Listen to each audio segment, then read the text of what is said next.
Millions of people walk through Times Square looking at the lights, unaware that a few inches below the concrete lies an entirely different world. Just out of sight are buried rivers, abandoned subterranean palaces, and neighborhoods that were deliberately erased from the map.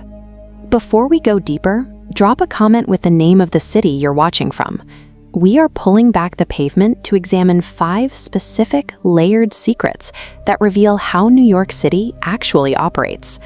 This is a descent into the forgotten history and infrastructure that dictates the reality of the modern metropolis.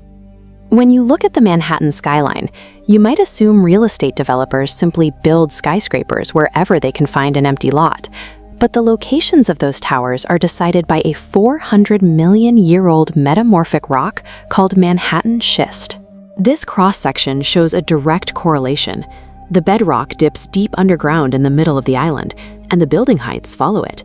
Where the rock is close to the surface, you see towering giants. Where it dips, the buildings stay short.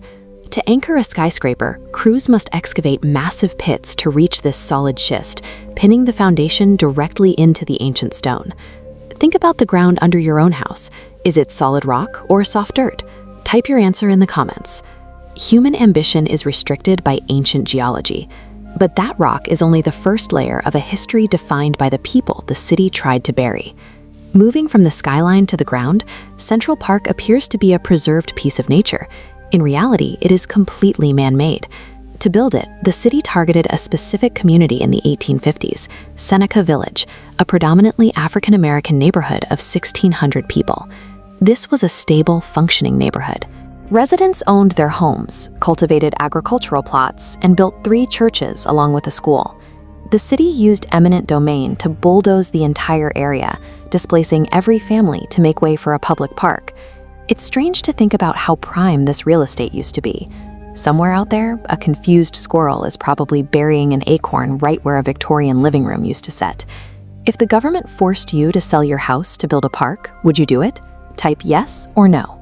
The millions of tourists who visit Central Park every year are resting directly on top of displaced lives and erased history. Just beneath those streets, the birth of the city's first subway line in 1904 left behind a hidden treasure: the City Hall Station. This was a subterranean masterpiece. It featured glass skylights, brass chandeliers, and sweeping arches covered in green and yellow Guastavino tiles. By 1945, the station was decommissioned. The tracks were built with a curve so tight it was too dangerous to accommodate newer, longer trains. Have you ever ridden a subway? Type yes or no below. Urban expansion often moves faster than the city can adapt, leaving architectural landmarks entombed in darkness as silent time capsules. Deeper in the transit tunnels, a myth persists about the Mole People. A 1993 book claimed thousands lived here in organized societies with elected mayors and hot showers. While those claims were largely debunked as exaggerations, hundreds of people did seek shelter in massive abandoned corridors like the Freedom Tunnel. These dwellers didn't build a romanticized society. They lived in the dark because the city above them offered no other place to stay. Could you sleep in a pitch-black tunnel? Type yes or no in the comments. Urban legends about subterranean civilizations are often easier to tell than the reality of hundreds of people surviving in the dark because the surface world failed to provide for them. The final hidden layer lies away from Manhattan, in the waters of the Long Island Sound, at a place where the public is forbidden to go. This is Hart Island, the city's Potter's Field.